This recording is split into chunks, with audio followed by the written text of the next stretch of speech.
Duha ka mga patayng lawas sa tao ang nabangalan sa Samar Island nga naanod sa pagbaha. Pagbaha padayon na sinati sa mga lugar sa Eastern Visayas. Ang report ni Femari Dumabo.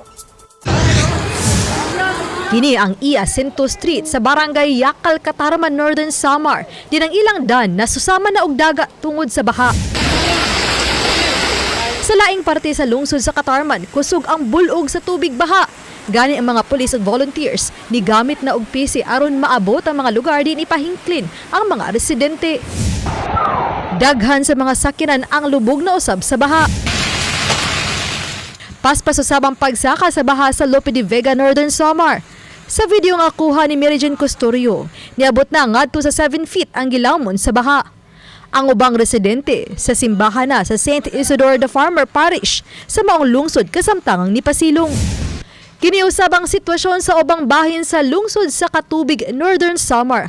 Halos pulos atop na lang ang makita sa mga balay. Tungod gihapon sa baha, giyayungan sa mga residente kining lungon aron mabalhin sa mas luwas nga lugar sa lungsod sa Gamay sa Northern Samar gihapon.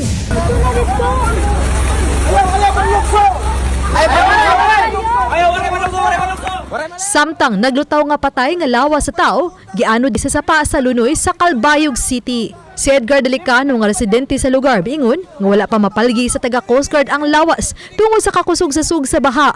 Naglisod sila pagkuha niini. Samtang nabangalan sa mga sakop sa Coast Guard kining laing patay na usab nga tao sa kadagatan sa Barangay Bunuan, Catbalogan City, Western Samar. Ang duha ka mga patay ang padayon pang giila. Ubaning Clans Gabutin, Femari Dumabok, GMA Regional TV Live.